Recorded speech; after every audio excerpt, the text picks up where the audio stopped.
Olá, meu irmão, olá, minha irmã. Aqui estou eu mais uma vez para conversar um pouquinho com vocês neste momento maravilhoso que todos nós estamos vivenciando desde quarta-feira. Momento de transformação, momento de muita luz, de muita bênção, de muita reflexão, sobretudo de conversão, quando Jesus nos faz um convite, não é? Convertei-vos e crede no Evangelho. Esse foi o tema do nosso último vídeo. E hoje eu volto a conversar com vocês, sobretudo porque neste período de quaresma, de conversão e de crença na palavra do Senhor, uma pergunta fica no ar. Quem é Jesus Cristo para você? Quem é verdadeiramente Jesus Cristo para você? O que ele representa na sua vida? É necessário que a gente faça uma reflexão sobre isso, porque a gente só ama aquilo que a gente conhece. E quem ama confia, crê, acredita. Então, quem é Jesus Cristo para você? É tão importante saber quem é Jesus que o próprio Jesus faz essa pergunta. Se a gente fizer uma visita na casa de Marcos, em Marcos 8, a gente vai ver que Jesus abordou os discípulos com duas perguntas. Ele abordou os seus alunos, os seus seguidores, com duas perguntas. A primeira foi: quem dizem os homens que eu sou? Que sou eu? Né? Quem dizem os homens que sou eu? Né? E a segunda foi: mas vós, quem dizeis que eu sou? Percebe a importância? Jesus quer saber dos discípulos o que é que os outros dizem que ele é, mas ao mesmo tempo quer saber dos discípulos, para os discípulos, quem ele é. Né?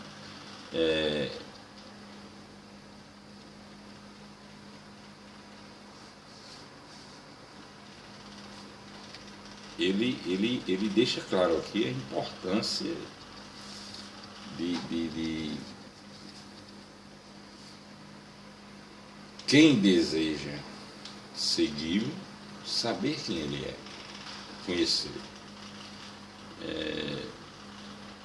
Pensando um pouco mais sobre essas perguntas de Jesus, a gente também pode concluir que ele quer nos informar que há duas maneiras de conhecer. Nas próprias perguntas que ele faz, ele passa essa informação. A primeira é conhecer Jesus pelo que os outros falam dele, não é verdade? E a segunda é conhecer Jesus por nossa própria vontade, por nossa própria coragem, por nossa própria disposição. É o que Zaqueu fez. Zaqueu viu dos outros, né, que Jesus ia passar por ali, que Jesus era um grande profeta, que Jesus fazia grandes prodígios, mas ele não ficou só no que os outros disseram que Jesus era.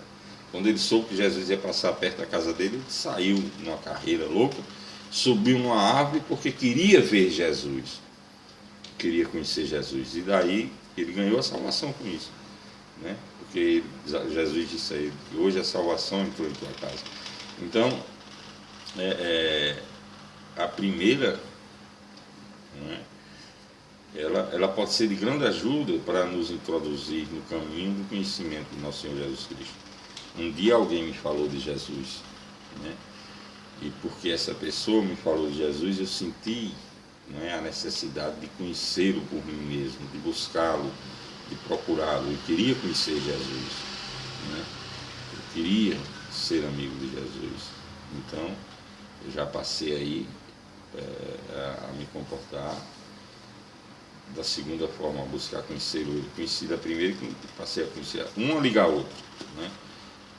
E esse é o alvo de todo cristão, ou pelo menos deve ser o alvo de todo cristão, o de ter uma resposta particular estabelecida em sua fé pessoal sobre a pessoa de Jesus Cristo, pelo meio de escutá-lo no silêncio do seu coração, que é o que nós devemos fazer, não só na quaresma, mas todos os dias de nossa vida. Mas a quaresma é um tempo propício para isso, para a conversão, para a transformação.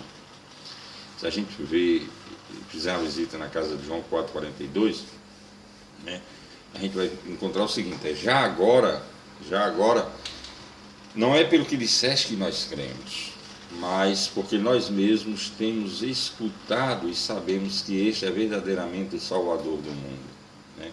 Hoje eu penso que muita gente tem certa preguiça de ouvir a Jesus. Infelizmente, essa é uma grande verdade. Ao invés disso, preferem conhecer Jesus através do que os outros falam. E isso, existem vários equívocos, me desculpe que eu vou falar agora, que a própria igreja comete. Né? E o povo, eu não sei de onde partiu, por exemplo, um chavão que diz: um domingo sem missa é uma semana sem Deus. Isso para mim é um tiro que sai pela culatra, porque vai induzir o cristão, o católico, né, a ser preguiçoso, a achar que se for domingo para a missa, pronto, vai ter a semana todinha Deus do lado dele. Porque ele não diz assim: um domingo sem missa é uma semana sem Deus? Não é por aí, sabe?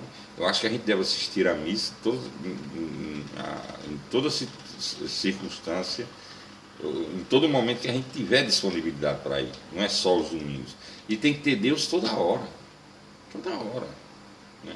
Tem que ler a palavra, tem que meditar a palavra, tem que ter um momento do dia para Deus, um momento de encontro pessoal com Jesus Cristo. Isso é fundamental. Tem que buscar conhecer a Jesus por si próprio, pelo estudo da palavra, pela meditação da palavra, pelo conhecimento de sua história. Ser íntimo de Jesus.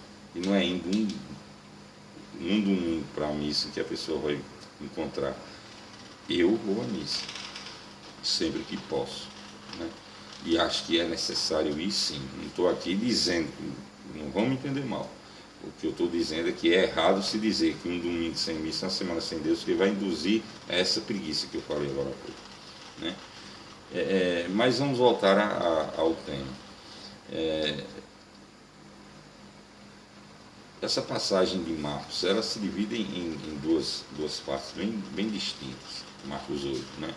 Na primeira, Jesus faz um questionamento e o apóstolo Pedro, o discípulo, o aluno Pedro, ele fala em nome dos demais, afirmando que Jesus Cristo é o Messias, Salvador, Libertador que Israel esperava, né?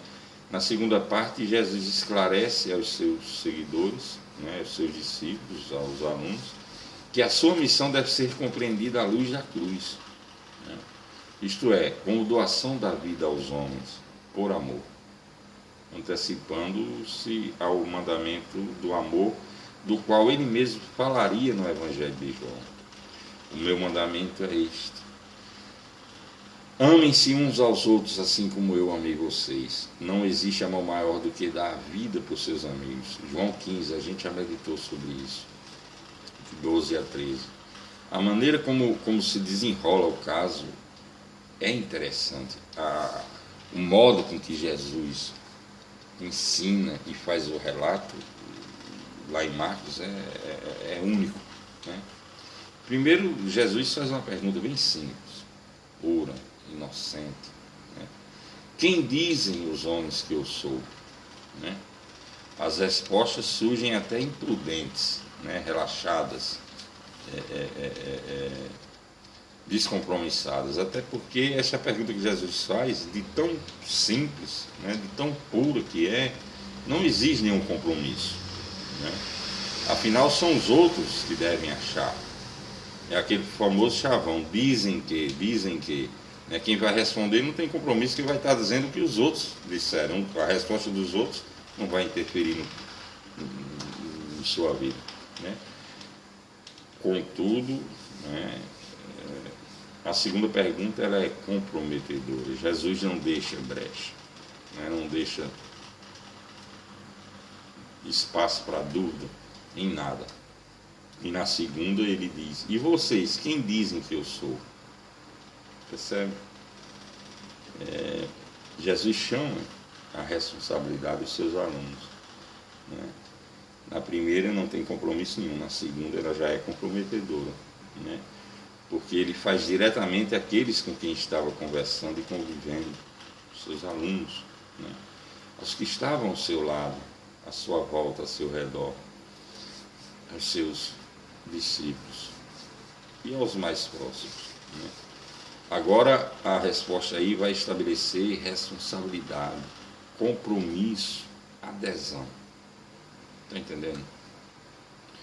Pois quem responde o faz em nome pessoal. A pessoa que vai responder vai estar respondendo por si, né? E não em nome dos outros. Ela vai estar se envolvendo, se comprometendo.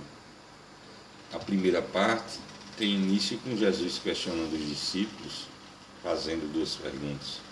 O que é que os outros dizem dele e o que é que os mais próximos pensam dele. Segundo os seus discípulos, os outros, eles veem Jesus em seguimento com o passado. A gente vai ver logo em seguida em Marcos 8:28, que alguns dizem que tu és João Batista, outros dizem que és Elias, ainda que és um dos profetas. Por essas respostas, os homens, a gente percebe que os homens, eles não perceberam ainda a condição única de Jesus, a sua boa nova, a sua originalidade. Eles reconhecem somente que Jesus é um homem chamado por Deus e enviado ao mundo com uma missão.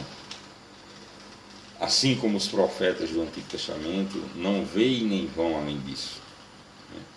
É só isso que eles enxergam. Na expectativa dos homens sem compromisso, Jesus é apenas um homem bom, justo, generoso, que ouviu e atendeu às solicitações de Deus e que se esforçou por ser um sinal vivo de Deus, né, do Pai, como tantos outros homens antes dele e como tantos outros que viriam depois dele. Essa era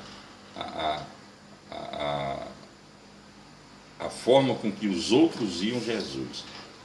Então Jesus, depois de ouvir a resposta a essa primeira pergunta, né, e foi uma resposta que deram assim, porque aquela história, dizem que, né, ele vai para a segunda pergunta, ele fecha, né, o espaço que sobrava. E essa ele faz diretamente aos seus mais íntimos. E vocês, quem dizem que eu sou? Você, meu irmão, quem é Jesus para você? Pedro, né, ele não se faz de rogado e se faz porta-voz dos demais.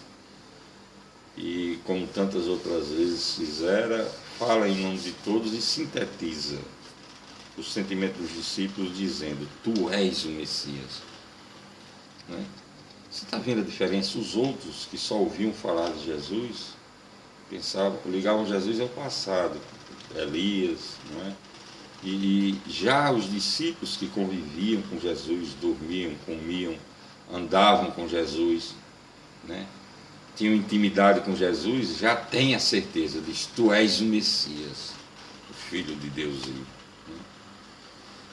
Dizer que Jesus é o Messias, o ungido, né, significa dizer que ele é esse libertador que o povo esperava, né, enviado por Deus para libertar e o seu povo e oferecer a salvação definitiva. A resposta de Pedro, ela vai de encontro com a verdade, né? Contudo, podia dar entendimento a graves equívocos. Numa situação em que o título de Messias, principalmente para o povo daquela época, né, estava conotado com esperanças político-nacionalistas. Se alastrasse, por exemplo, que Jesus era o Salvador, o libertador, como o povo entendia que fosse, um libertador que reuniria exércitos, o que Barrabás queria, né, para tirar o povo da exploração dos romanos, por exemplo, que o dominavam, isso iria causar um grande alvoroço em todo o território. Por isso os discípulos recebem ordens taxativas e expressas de Jesus, para não falarem disso a ninguém, né?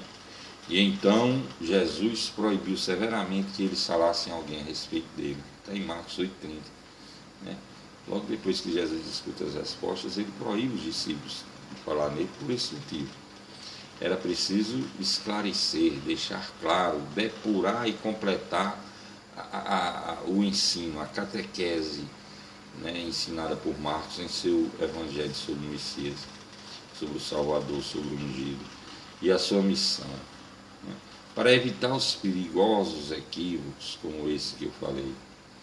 É isso que Jesus vai fazer logo em seguida, na segunda parte desse texto, né, de Marcos.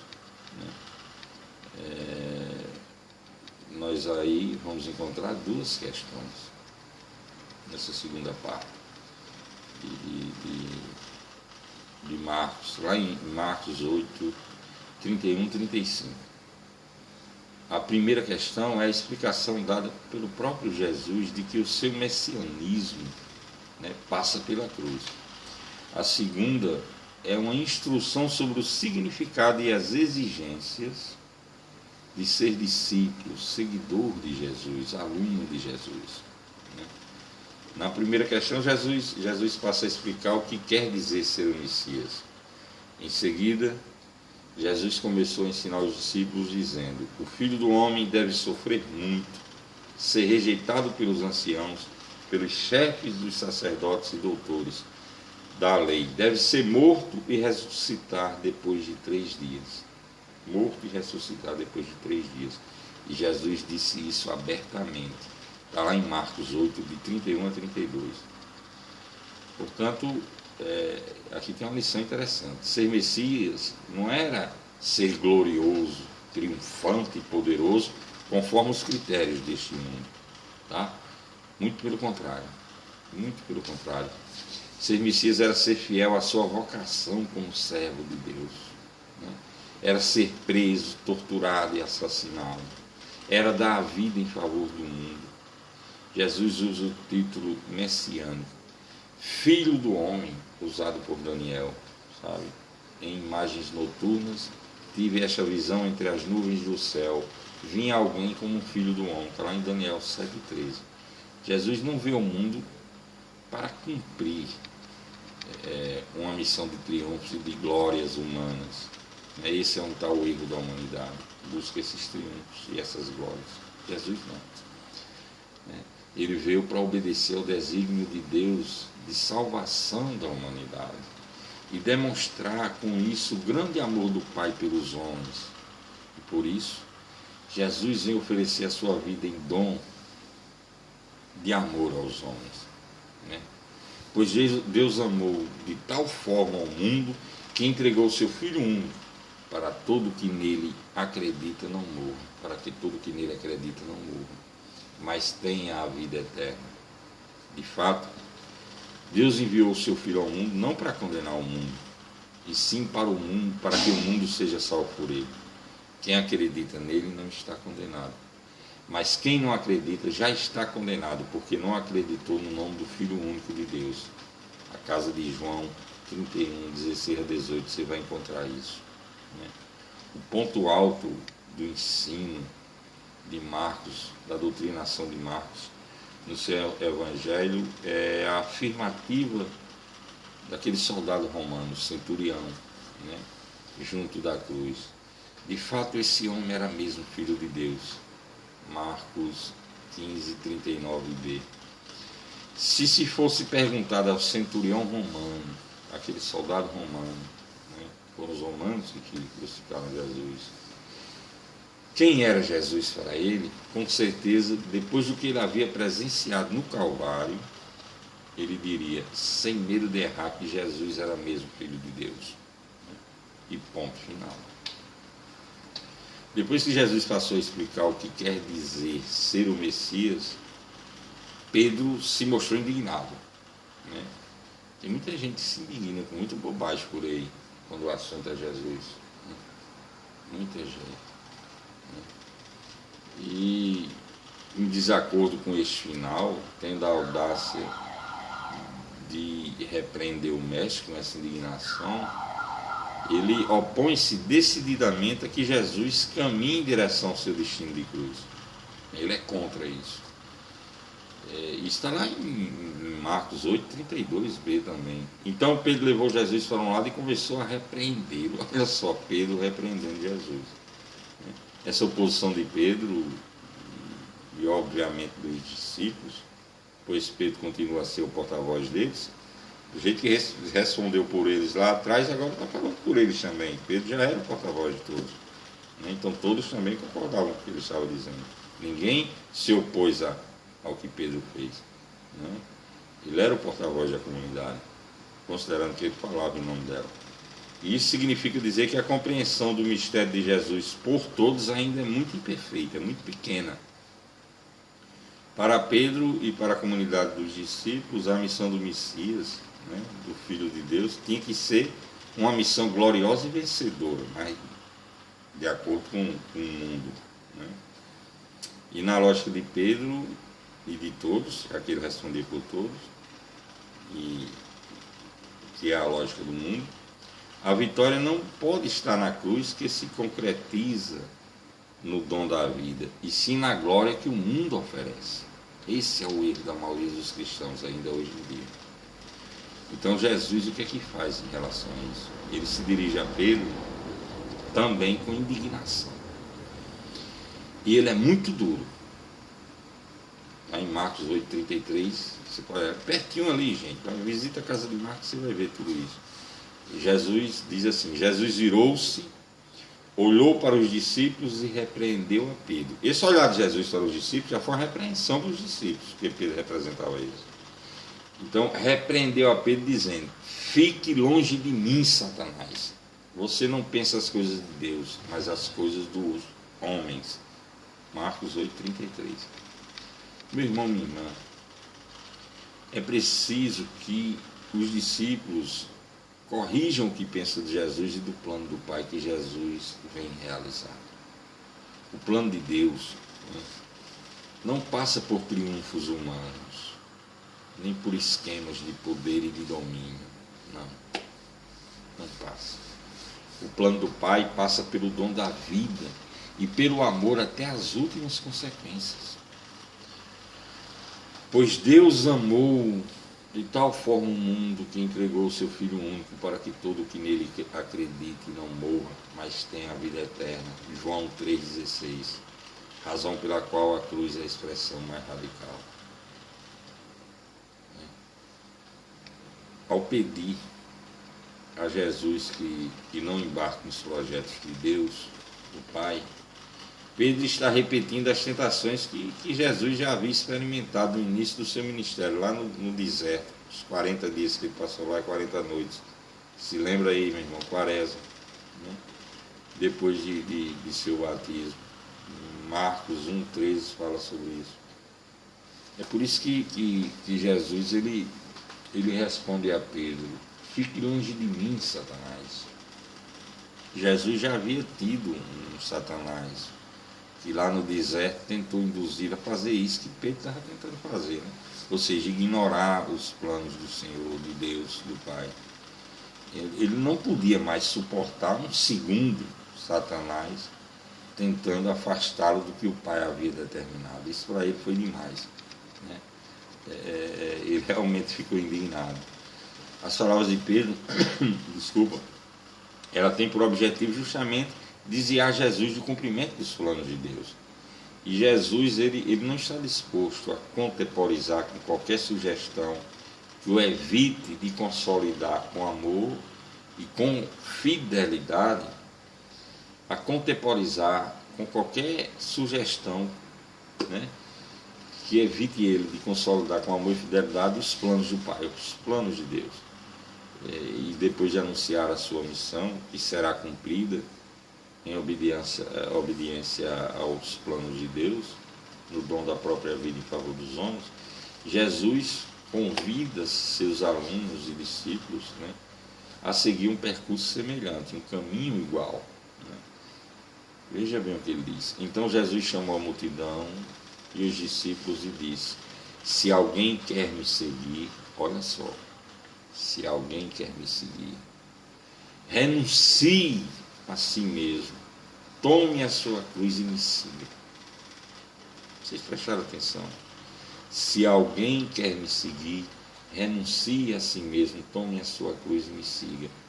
Pois quem quiser salvar a sua vida vai perdê-la, mas quem perder a sua vida por causa de mim e da boa nova, da boa notícia, vai salvá-la. Meu irmão, ele continua, ele diz: com efeito, o que adianta o homem ganhar o mundo inteiro se perder a sua própria vida? Que é que o homem poderia dar em troca da sua própria vida? Marcos 8, de 34 a 37. Sabe, aquela história de silenciar o teu coração para ouvir a voz de Deus tem a ver com isso aqui. E a quaresma é um tempo propício para isso. Sabe? O deserto. Jesus passou 40 dias e 40 noites no deserto. Nós estamos vivenciando também, de certa forma, esse deserto. As vozes do mundo, elas estão aí. As vozes de Satanás. Porque o próprio Pedro, Jesus disse: afasta-te de mim, Satanás. São as vozes do mundo. E na quaresma elas vão tentar, de todas as formas, impedir que você tenha esse encontro pessoal. Atenda ao convite de Jesus Cristo, convertei-vos e crede no Evangelho. Com certeza.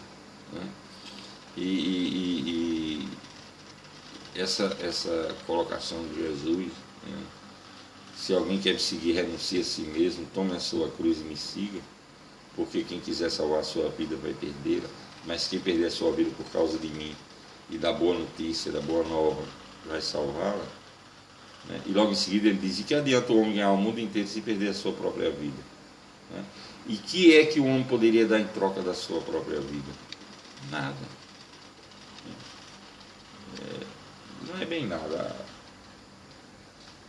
Mas tem tudo a ver com a quaresma, essa colocação de Jesus. Porque quem quiser ser discípulo de Jesus, ele tem que renunciar a si mesmo. Ele tem que tomar a cruz e seguir Jesus no caminho. Sabe que caminho? No caminho do amor, da entrega e do dom da vida. O que constitui exatamente renunciar a si mesmo? É, por exemplo, não deixar que o egoísmo, o orgulho, o comodismo, a autossuficiência dominem a vida, dominem a sua vida. O seguidor de Jesus, ele não vive fechado no seu ego, ele não é egoísta, ele não vive a olhar para si mesmo, feito um narcisista. Ele não é insensível às tragédias e dramas que se passam à sua volta. Ele não é indiferente às misérias e necessidades dos irmãos, ausente às lutas e reclamações dos outros, mas ele vive para Deus e na solidariedade, sabe? Na partilha, no serviço aos irmãos. Constitui abandonar o seu egoísmo, o seu egocentrismo e autossuficiência para fazer da vida um dom a Deus, uma doação. Dom quer dizer doação. Uma doação a Deus, desculpa, e aos outros. Tá? O cristão não pode viver preocupado apenas em consolidar as suas aspirações pessoais, sabe? Os seus planos de riqueza, de segurança, de domínio, de bem-estar, de êxito, de vitória. Não. A cruz, ela é a expressão de um amor total, radical, que se dá até a morte. Tá? Renunciar a si mesmo. Tomar a cruz significa a entrega total da própria vida por amor. Tá? Tomar a cruz é ser capaz de gastar a vida de forma total e completa por amor a Deus e para que os irmãos sejam mais felizes, sabe? No final dessa instrução, Jesus ele explica aos discípulos as razões pelas quais eles devem abraçar a lógica da cruz. Convida os discípulos a entender que oferecer a vida por amor não é perdê-la, mas ganhá-la. Você está entendendo? Pois quem quiser salvar a sua vida vai perdê-la, mas quem perder a sua vida por causa de mim e da boa nova, da boa notícia, vai salvá-la. Com efeito, o que adianta o homem ganhar o mundo inteiro se perder a sua própria vida? O que é que o homem poderia dar em troca da própria vida? Jesus, ele foi muito sábio nessas colocações. Quem é capaz de dar a vida a Deus e aos irmãos? Era o que o homem pode dar em troca da própria vida, é isso. É dar a vida a Deus e aos irmãos. Quem é capaz de fazer isso não fracassou, mas ganhou a vida em plenitude, sabe? A vida verdadeira que Deus oferece a quem vive de acordo com as suas propostas. E por isso Jesus disse para que veio, eu já falei sobre isso, né? Quando ele diz lá para que veio, e diz para que o ladrão veio também. Ali já é uma opção de escolha, né? Eu vim para que tenham vida e a tenham em abundância. Está em João 10:10. Tá? E o que é tomar a cruz? Né? É amar até as últimas consequências, até a morte. Amar. Eu já falei sobre isso em outra mensagem. Né? Por isso o cristão ele não deve ter medo de lutar contra a injustiça, de lutar contra a exploração, contra a corrupção, contra a miséria, contra o pecado. Nunca, jamais deve ter medo. Ele deve lutar até o fim, sabe? Contra tudo isso. Tá? Não deve ter medo de morrer. Porque se ele morre lutando contra isso, na verdade ele está ganhando a vida. Ele está lutando por amor, para melhorar a qualidade de vida dos irmãos, para melhorar a qualidade de vida das pessoas. Ele não pode ser covarde. Né? Todos os evangelistas, eles retratam o que ele, né, e o seu grupo atestam quem seja um Jesus. Né? Marcos, ele diz logo no início quem é Jesus para ele e para a comunidade dele. Começo da boa notícia de Jesus, o Messias, Filho de Deus, Marcos 1. Né? Mateus, Jesus aparece como o Senhor glorificado e celebrado na sua comunidade. Ele é o Deus conosco, Emanuel, Mateus 1:23. Lucas não conheceu pessoalmente Jesus. Ele era um médico, inclusive, Lucas. Ele não chegou a ver Jesus, a conhecer pessoalmente Jesus assim, né, como Mateus e Marcos. E por isso ele apresenta como o Senhor glorificado. Ele diz que Jesus é o Senhor glorificado. E ele é o único que chama Jesus o Senhor quando fala dele. Fala mais de Jesus como um rei. Né? João vai dizer que Jesus é o bom pastor, que dá a vida pelas ovelhas, que é o pão da vida, que é a ressurreição e a vida, que é a luz do mundo, né? Que é o caminho, a verdade e a vida, e muito mais. Né? Nos evangelhos, eles, por várias pessoas, dão vários testemunhos sobre quem é Jesus. Tá? Pedro, falando por todos os discípulos e apóstolos, diz: não existe salvação em nenhum outro, pois debaixo do céu não existe outro nome dado aos homens, pelo qual possamos ser salvos. E a quem iremos, Senhor? Está lá em Atos dos Apóstolos 4:12. Tu tens palavras de vida eterna. Agora nós acreditamos e sabemos que tu és o Santo de Deus. Olha só, agora, né? João 6,68. Jesus também tinha um testemunho a dar, né, de si próprio, de si mesmo. Ele diz o seguinte, ele diz: embora eu dê testemunho de mim mesmo, o meu testemunho é válido, porque eu sei de onde venho e para onde vou. Eu dou testemunho de mim mesmo, e o Pai que me enviou dá testemunho de mim. Está lá em João 8,14. Eu sou a ressurreição e a vida. Quem acredita em mim, mesmo que morra, viverá. E todo aquele que vive e acredita em mim, não morrerá para sempre. Eu sou o pão da vida. Eu sou a luz do mundo. Eu sou o bom pastor, que dá a vida pelas suas ovelhas. Eu sou o caminho, a verdade e a vida. Ninguém vem ao Pai, senão por mim.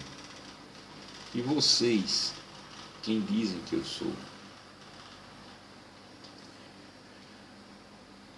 Você diz isso de você mesmo ou foram os outros que disseram isso de mim? Ou como seria dizer, a opinião é sua ou de alguém que você ouviu, sabe? Jesus quer saber isso de você nessa quaresma, meu irmão. É fundamental, é muito importante que você dê testemunho, né? Porque qual é o testemunho que hoje nós damos de Jesus? Não há necessidade de responder com palavras bonitas, né? O importante é refletir no coração. E o que for dito deve corresponder à verdade e reproduzir a sinceridade do coração. E nesse momento que estamos vivenciando, eu faço isso sempre, mas e sei que milhares de irmãos fazem isso. E nesse momento que nós estamos vivendo de quaresma, de conversão, de transformação radical, de questionamento, de reflexão, de renovação, de muita luz, bênção, graça, de libertação, é muito propício para que a gente silencie o nosso coração e procure realmente saber quem de fato é Jesus Cristo em nossa vida. Quem é Jesus para você, meu irmão? Pense, reflita, medite. Eu não sei se deu para mim passar o que eu queria para vocês, essa mensagem de hoje. Cansaço, a correria do dia a dia, mas mesmo assim eu busquei de uma forma rápida, precisa, meditar com vocês sobre essa pergunta que Jesus está fazendo a nós diariamente. O que dizem os outros que eu sou? Muita gente, eu sou um dos que falam de Jesus para você. E você, quem diz que eu sou? Essa é a pergunta que Jesus está fazendo para você hoje, que faz todos os dias. Quem é Jesus para você, meu irmão?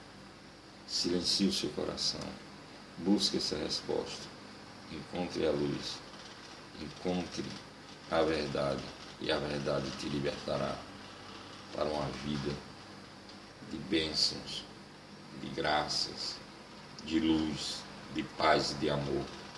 Não interessam os problemas que vão surgir, as batalhas que vão aparecer, faz parte da vida, os obstáculos, as barreiras, todas elas serão superadas, tá? Se você encontrar essa resposta e tiver Jesus Cristo ao seu lado. Então, quem é Jesus Cristo para você? Que a luz de nosso Senhor Jesus Cristo continue brilhando cada vez mais em seus corações, assim como brilha no meu. Amor, paz e bem sempre. Um forte abraço desse seu amigo Wesley Trajano de Deus Leal. Até a próxima.